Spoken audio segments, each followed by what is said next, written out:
Eu sei que você estava super ansioso para chegar esse momento. Eu sei que você quer ouvir eu falando um pouquinho de preenchimento de mandíbula. Então bora lá.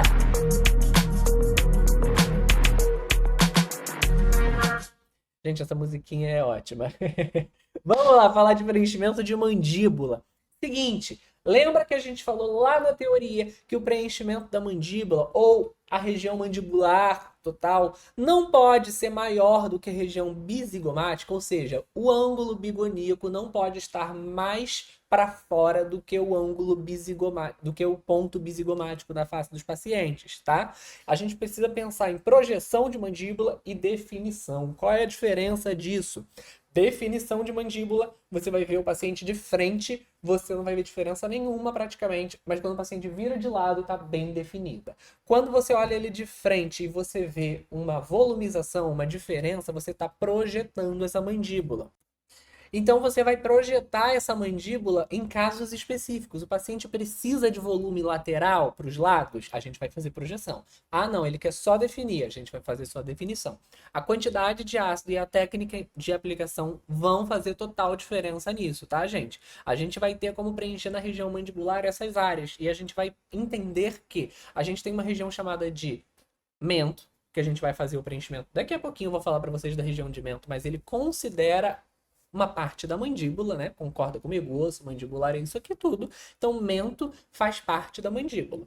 Mento, pré-jaws, jaws. Jaws, vocês lembram? Sabem o que é? É aquela gordurinha, aquela pitose, aquela bochecha de bulldog que pesa do complexo todo da face que cai, aquele peso do complexo de Bichat, aquela região da face que faz o derretimento. O jaws é aquela gordurinha que fica aqui. O jaws e o ângulo da mandíbula atrás. Então, tudo que tem antes do jaws, da gordura para frente, é pré-jaws e chega uma hora que é mento. Do pré-jaws até o mento, às vezes é uma coisa só, depende da anatomia do paciente. E o ângulo da mandíbula é uma região muito importante da gente considerar para os nossos pacientes, porque é ali que a gente começa a nossa sustentação da face. E aí você começa a pensar no ramo da mandíbula que sobe e no corpo da mandíbula, que é a parte de baixo. Então, a gente já falou aqui vários nomes sobre a região mandibular. Lá na prática, eu vou falar esses nomes de novo e você vai se ligar na hora. Qualquer coisa, volta nesse slide aqui, tira um print dessa tela para você lembrar, tá? A gente pode preencher nessa paciente, por exemplo, ela já tem a região do jaws marcada, ela não quer piorar o jaws dela, né? A gente não vai preencher uma região que já tem volume. Eu quero melhorar a região do jaws, eu vou botar volume lá atrás, no ângulo da mandíbula, eu vou fazer o corpo da mandíbula, posso fazer um pouquinho do ramo da mandíbula, olha só, posso fazer aqui, ó, eu posso fazer esse preenchimento assim também, ó, que fica lindo e eu consigo causar um efeito de lifting, porque se eu tenho um afundamento nessa região posterior da face do meu paciente, eu fazer o ramo da mandíbula vai fazer igual a gente faz aqui em cima. A gente vai fazer, ó, um lifting. Tudo que a gente faz desses ligamentos da face para a parte de trás, a gente faz lifting, lembra? Então, se eu fizer essa região aqui muito bem preenchida, eu vou acabar causando um pouco de aumento de volume da região da face do paciente, vou alargar a face desse paciente, mas eu também, em contrapartida, consigo fazer um lifting. Às vezes o paciente tem o rosto muito fininho, eu quero mesmo alargar, então eu vou ter que fazer o ramo da mandíbula. Caso eu queira só definir, como foi o caso dessa paciente aqui, a gente fez só o ângulo, um pouquinho de retroinjeção antes do jaws, e um pouquinho de retroinjeção depois do jaws. A gente não mexeu em mento e a gente conseguiu uma definição da mandíbula. Se você olhar ela de frente, você não vai ver diferença praticamente nenhuma, porque a gente só definiu a mandíbula dela. Mas se você olhar ela de lado, você vai ver que você vai ver uma grande diferença entre rosto e pescoço. Olha só, que tem uma linha agora separando o rosto e pescoço. Fez uma lipo de papada? Não. Definimos contorno de rosto e pescoço.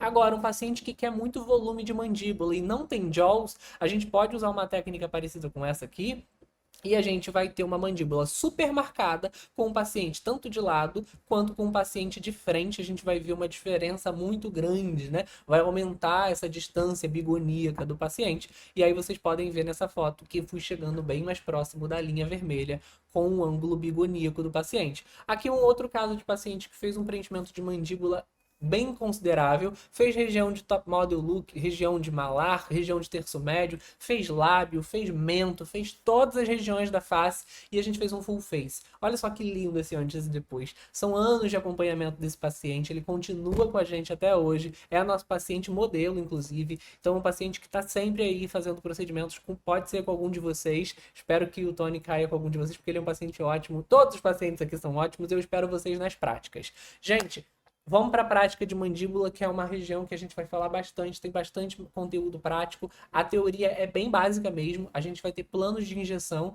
que são bem superficiais, ou a gente vai fazer supraperiosteal, ou a gente vai fazer subcutâneo. Não tem outra forma da gente fazer ali essa região. Então a gente vai ser curto e grosso, bem direto, bem ao ponto mesmo. Vamos direto para a prática, que eu quero mostrar para vocês como que é o preenchimento de mandíbula no paciente. Bora lá?